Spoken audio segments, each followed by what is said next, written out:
Hero ಚಂದಂಗ ಇಲ್ಲಂದ್ರಾಡಿ ಎಂದಿರ್ತೀವಿ ನೋಡು ಗಿರ್ಯಾಗ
ನಾನೇ ಈ ರೋಡ್ನಾಗ ನಿಂತೀನಿ ಸರ್. ಎರಡು ಹಾಪ್ ಮಾಡ್ರ ಅವ್ನು ಸತ್ತು ನಾ ಯಾಕೆ ಸಸ್ಕೊಂಡ್ರಿ ಸರ? ಸರ ನನಗಿನ್ನ ಲಗ್ನ ಆಗಿಲ್ರಿ. ನಾನು ಸರ ನಾನು ಸಸ್ಪೆಂಡ್ ಮಾಡಬೇಡ್ರಿ. ನಾನು ಸರ ನಂದು ಲಗ್ನ ಆಗಿದ್ ಬೇಕಾರ ಸಸ್ಪೆಂಡ್ ಮಾಡ್ಯಾಕಂತ್ರಿ. ನಾನು ಸರ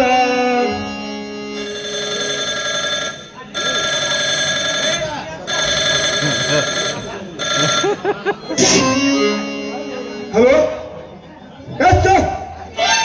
ಸರ್ ನಾ ಇಲ್ಲೇ ಡ್ಯೂಟಿ ಮಾಡಾಕತ್ತೀನಿ ಸರ JCB ಮಾಲಕ್ ನೀನ್ ಯಾಕೆ ಬಂದಿದ್ದೆ ಸರ ಸರ ಯಾವ ಹುಡುಗಿ ಜೋಡಿ ನಿಂತಿಲ್ರಿ ಸರ ನಾನು ಸಸ್ಪೆಂಡ್ ಮಾಡಬೇಡ್ರಿ ನಾನು ಸರ ನಾ ಯಾವುದೋ ತಪ್ಪು ಮಾಡಿಲ್ರಿ ಸರ ನನ್ನ ಲಗ್ನ ಆಗಿಲ್ರಿ ಸರ ಲಗ್ನ ಮಾಡ್ಕೊಂಡಿದ್ದು ನಾನು ಲಗ್ನ ಆಗಿ ಸಸ್ಪೆಂಡ್ ಮಾಡ್ರಿ ಸರ ಏನಪ್ಪ ಏಳು ಮತ್ತು ಹನ್ನೊಂದು ಮತ್ತಲ್ಲಿ ಊರಾಗ ದಿಗಿ ಉರಿ ಹಚ್ಚಿ ದಿಗಿ ಉರಿಯಾಕತ್ತತಿ ನೀವು ಇಲ್ಲಿ ಜೋಕ್ ಮಾಡ್ಕೊತ ನಿಂತೀರ ಹಿಂಗಾದ್ರೆ ಏನಂತ ಬರಲಿ ನಿಮ್ಮ ಸಾಧನ ಪವರು ಈ ಪತ್ರಿಕೆಗ ನಾ ಏನು ದೊಡ್ಡ ಸುಹೃತನ ಮಾಡಿಲ್ರಿ ಇವನ ಮಾಡಿ ಇವನ ಬರ್ರಿ ಬರ್ರಿ ಸಿದ್ದರಾಮಯ್ಯ ದುರಂತ ನಾಯಕನು ಹೇಳ್ದವ ಈ ಮಾಂತೇಶ ಅಂತ ಬರ್ರಲ್ಲ. ನಿಮ್ಗೊಂದು ದೊಡ್ಡ ಫೋಟೋ ಕೊಡ್ರಿ ಈ ಊರ್ ಜನ ನೋಡುವಂಗ ಅಗಸಿ ಬಾಗಿಲಿಗೆ ಹಾಕಿ ಬರ್ತೀರಿ ಹಂಗ ಈ ಪತ್ರಿಕೆ ಒಂದಿಟ್ಟು ಫೋಟೋ ಹಾಕಿ ಬರ್ತೀರಿ ಅಲ್ಲಿ SP ಬಂದ್ ನಿಂತಾರ ಇಲ್ಲಿ ಹರ್ಕಿಸ್ಕೊತ ನಿಂತಾರ ನಾನು ನಡ್ರಿ ಕಾಂತ್ಯ ಕಾಂತ್ಯ ಮಂದ ಇವ ಯಾರ್ಲಿ ಅಪ್ಪ ಹಗಲೇ ಮುಗಲೇ ಬಂದು ಏನು ಬರ್ಲಿ ಅಂತೇಳಿ ಗಂಟ ಬಿದ್ದಾನ ಇವನ್ ಮ್ಯಾಗ ಯಾಕೋ ನನಗೆ ಸಂಶಯ ಬರಕತ್ತೈತ್ಲಿ ಕಾಂತ್ಯ. ಹೇಗ ಕೇಳೋಲ್ಲ ಅಲ್ಲಿ ನಮ್ಮ SP ಮುಂದೆ ದರ್ಪ ತೋರ್ಸು ನಾಯಿನ ಅಂತ ಒಂದು ಹಂಗಾರ ನಾವು ಮಾಡುವುದು ಪೊಲೀಸ್ ಡ್ಯೂಟಿ